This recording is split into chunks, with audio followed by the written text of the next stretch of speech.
What's going on, Show Nation? It's Movie with Movie Gaming TV, and in today's gameplay, this was actually the last game that I have played and recorded since I have played last. I took like a 2-day break. I played like a little bit of NBA Live, and I just didn't play it all on Saturday. I just took a break and to recharge my batteries, that kind of thing. But I do plan on playing some more games and recording some more games.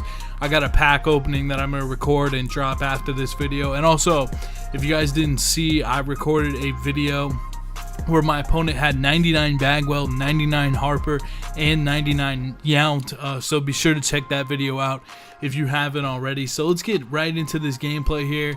We got Phil Niekro on the hill. Get a ground ball to Corey Seager for the out. Dude, I'm so happy they upgraded Corey Seager. Dude, he's such a beast. By far the best second baseman in the game. I love pairing him with Collab up the middle. It makes our defense really, really solid. And so we're just going with Niekro here. And I'm actually playing at Coors Field a couple games before this that I have recorded, but I'm not making it into gameplays. I really like Coors Field. It just kind of like... I saw Cardinal playing there, and it's a pretty fun place to play because you can get a lot of power, I feel like, and it's got a big field, so you need to make sure that you have like a fast outfield if you play here with everybody having an arm. So it does work really well for my team, but it's a fun park to play in. I enjoy it. I'd suggest trying to play there if you're like looking for a fun park to play in. I think Coors is a pretty cool park to play in. So we go with a knuckleball here to David Wright, and a nice swing by my opponent to pull it. So now he has got runners on second and first base as he decides to hold the runners there. And in steps his creative player, John McClain. So Niekro's kind of in trouble here. 1 out, 2 runners on. First pitch is over for a strike with the knuckleball. We're going to go with another knuckleball. He ends up taking his strike, so we're 0-2 in this count. We're just going to go with another knuckleball because we're in the crisis situation. Get him to swing and miss. You got to love the knuckleballers. Up steps in Willie Stargell. He's got a 509 average with him, which is beast. This Willie Stargell actually has a lot of power. I believe he has 99 power versus right. Throw one, kind of hang it. He just lates it the other way, high and inside, and that Coors Field power drives it out. The fences are pretty deep. You can see the fence there at 347, but still, he's able to drive it out, so he gets a 3-0 lead. We got a runner on third base. We're up, and look at this catch by my opponent. Scales the wall. I didn't even know if he like caught it or what. I didn't want to get doubled off at third base, so he actually, actually got pretty fucked up right there. Didn't even get a run home, which is a big mistake. Now he's up with Griffey with a man on first base, and dude, he hits another bomb. Drives that one out over into the bullpen to put himself up 5-0. So things are not looking good. I'm already getting ready to warm up my pin. I'm considering like pinch hitting now because I make moves early, like in Diamond Dynasty, like because it's pretty much like a 1-game playoff, you know, every Diamond Dynasty game. So Phil's up. We're trying to get something started versus Vita Blue. Like we should have had a run last inning, and now like it's really hurting not having that run. And Phil somehow blasts one to right field over his right fielder, and his outfield was like really fast and really good in this game. So this is, I wonder if he like picked this park as well before he searched. So we got Phil on second base. Alazar takes one to right field, and I'm just saying to myself, like, please go into the crowd. Please go into the crowd. It does. So now we have an 0-1 count. Vita on the hill, runner on second base, nobody out, and it's Niekro on second base. He's got decent speed. He doesn't have like a 5-speed like the Felix Hernandez or something like that. So we get a base hit to right field. I decide, hey, you know what? Let's go ahead and send him. He's kind of like moving on that animation. The throw of the plate, I thought he was safe.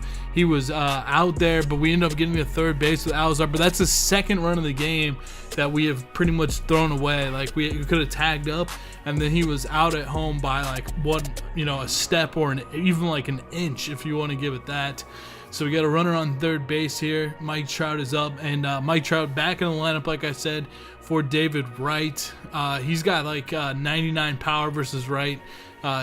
Always check your Trout card if you have him, because he's probably turned up a lot of the time, sometimes versus right, sometimes versus left. Trout pretty much has good stats against everyone in the league. I remember one time he didn't have that good of stats against Gio Gonzalez or something, and immediately hit a home run in real life against him that day. So he drives in Pepe Alazar there to give us a run. And now we got Phil Niekro up. We got Phil Niekro pitching, to Joey Votto. Votto's a really good card as well. Drives one out to the left field. For a home run. So it's a 6-1 game. Now check out this inning here as I'm hitting. Dawson hits one. I think I got a hold of it. I don't quite get a hold of it all the way to the wall. I'm like, oh shit. I hope it's not one of those games. I was just late jammed though, so I'm actually kind of cool with it. It went further than it should have for just late jammed. Now here is George Brett.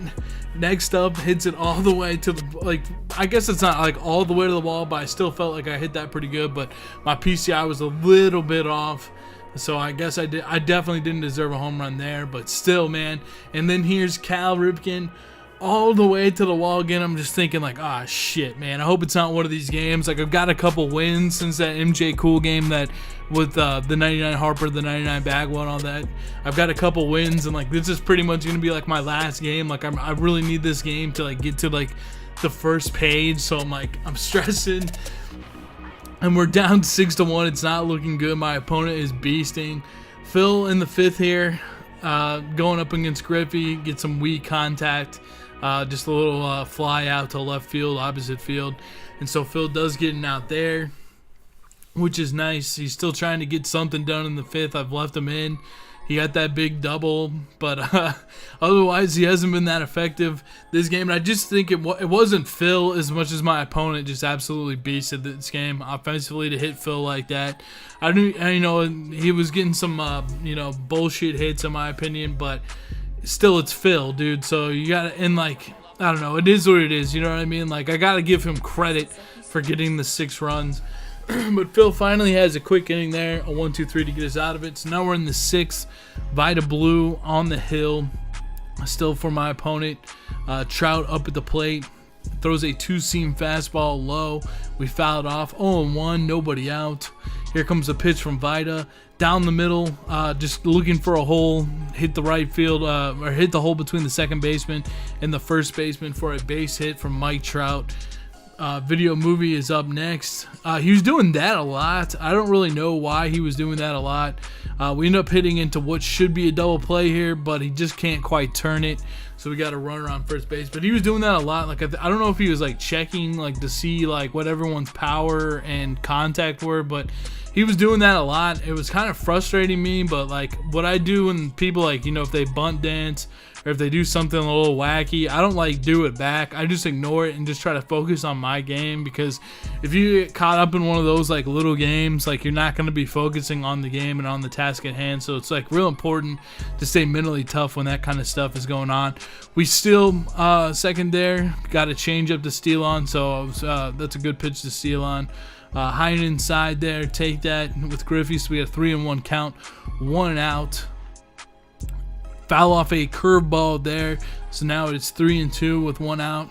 Griffey, almost a base hit on a late fucking bullshit hit, so it's good that went foul.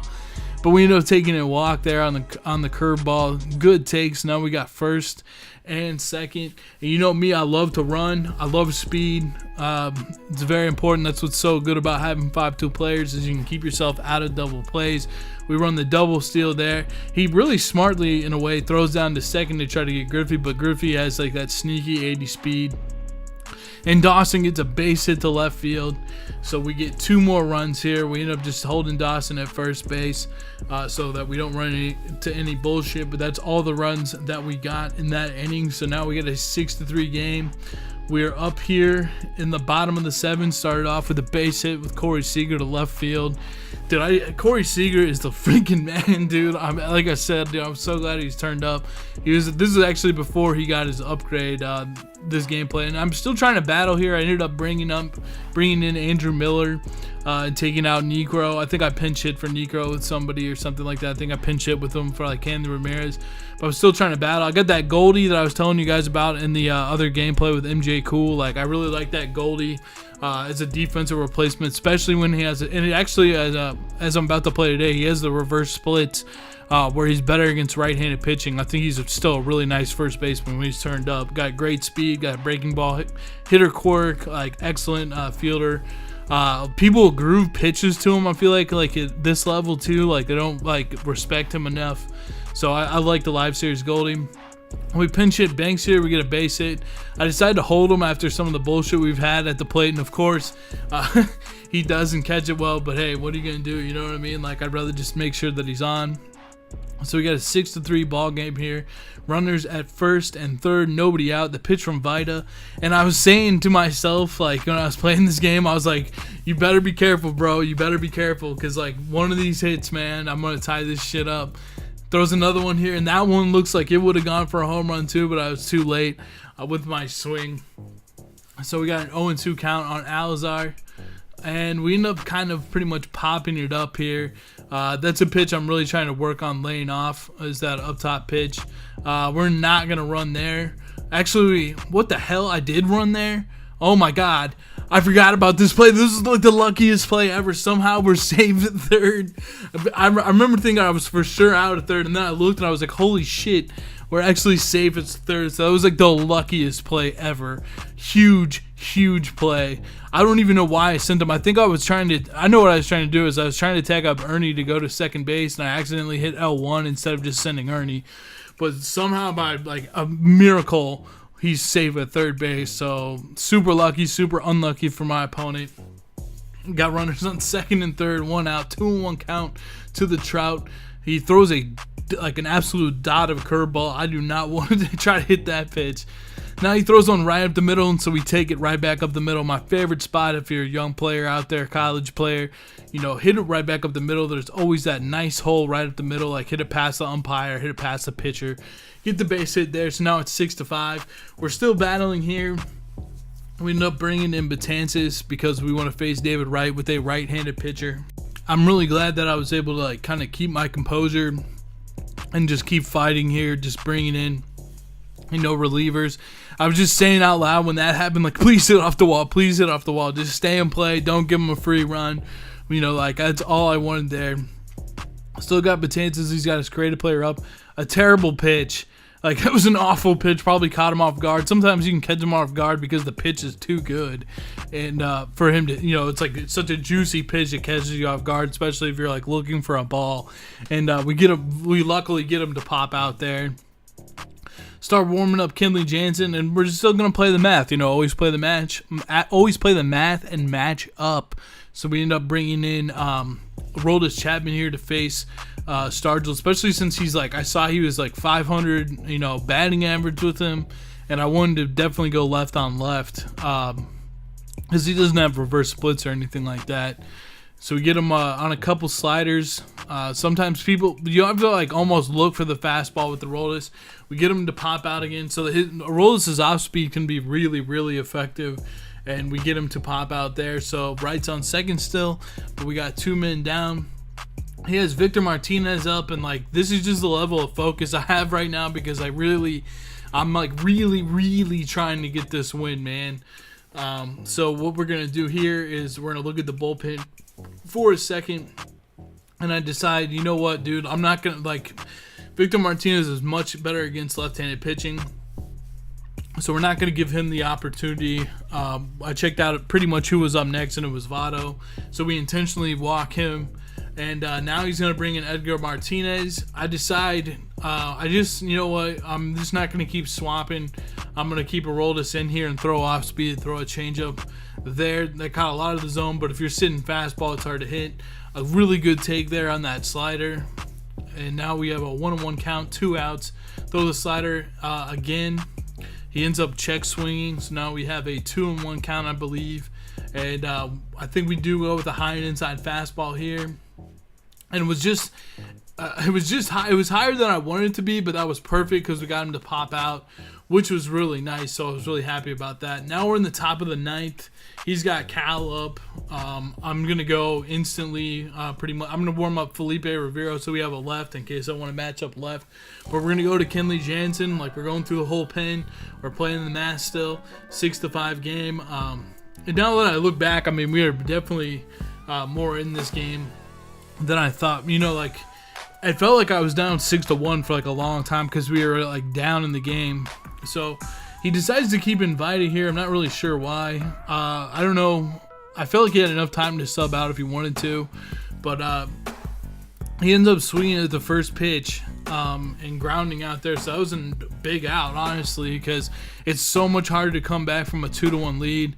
Gets a base hit with Gwynn there. I roll over with Dawson just keeping it in front. A nice move there to pick up the extra bag. That's a real good move there for my opponent. So now he's got a man on second with 2 outs. He's got Griffey in. We get some bullshit type of pitch. I don't know why that happens, but it does happen. If that didn't happen, I would be so much fucking better at this game. I really got to figure out what causes that.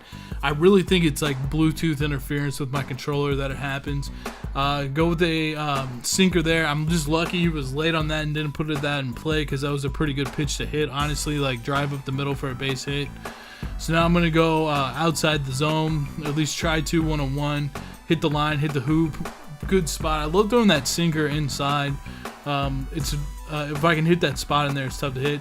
Get him to chase, which was big. 2-2 on the cutter.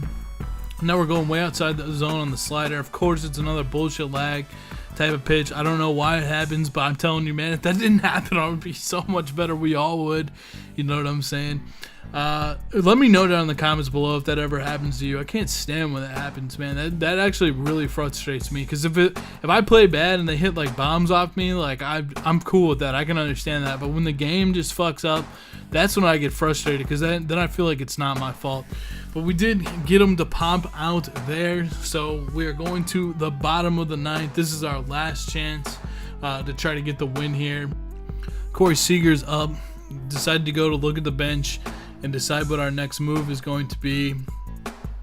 He still has invited, which is just really surprising me that he never went to the bullpen yet. And he throws an outside fastball there. End up taking it nicely, keeping the thumb loose with the PCI. Get a pitch in the middle of the plate, but we are off target with our PCI there. End up popping out. I think I'm also thinking about like who I'm going to bring in for Kenley Jansen. And getting somebody warmed up. I like to always get people warmed up because I plan on making it through the next inning. It's just kind of a superstition. Decided to go here to Paulie Goldschmidt. I'm pretty sure that's who I went with over Beltran and Ted Williams. I don't know why. I just feel like people groove pitches to him more. We end up giving him a shot. And see what I mean? Like he was hitting like left on the D-pad a bunch. I think like look at his power of contact, but he's doing it a bunch during the game. And it was kind of like frustrating, but like I said, don't get involved. Don't let stuff like that bother you, because it's going to take you away from your game. Just focus on what your game is and what you do. I think that's really important. And that's what my opponent's doing too. You know, maybe he likes to really look and make sure of what the math is before he pitches. To each his own. Do your thing, you know what I'm saying? So we get a pitch up. I just think people don't respect this card enough. And he throws him out of first base. And it's just like, holy shit, man. Are you kidding me? You know what I'm saying? It's like, goddamn, dude. Huge play. That ball was hit 120 miles an hour just late, hiding inside. But the PCI placement just means everything in this game compared to timing. Like, PCI placement is just OP in this game. So now we have 2 outs. Pepe Alazar up 1-1, or 1-1 count. Just trying to make something happen. Get a pitch up the middle, drive it up the middle where it was pitched. Nicely done by Alazar there. Hustling into second base with that 99 speed. Now Mike Trout is up 3 for 4. He still has Vita Blue out there for whatever reason. I think I take a step lead, and then he wants to throw over. And I'm like, ah, shit, you know what? I'm not going to lead because I don't want to make the out there on a pickoff play. Let's just let Trout play. And we get a pitch on the outside. Mike Trout, deep to right field. Back. Gone! Home run, Mike Trout, man. We get the dub all the way back. He picks up Phil Niekro, who I think is still a beast. This just was not a good game for Phil. But the bullpen picked us up. Mike Trout picked us up with the 4-hit game. With the home run, 5 RBIs, and that's why he's got to be in there at first base, man. Like, he's got to be in there. He's got a defensive replacement if we need him, but he absolutely beasted there and helping us come back. So I'm really happy, and we only got 6 points for that. My opponent was a beast. He just hasn't had a lot of time to play this season because of college classes. I talked to him after the game. Really nice guy, and I'm glad we got to play, and that was a really good game. So this was pretty much my last game. Put me at a 1059 rating. It put me at 20 overall at the time, but I just checked because I'm about to record this pack opening. I'm now at 30 overall, so I need to play, man. Like, I'd rather play and get my rating up. So thank you guys so much for watching the video. Drop a like.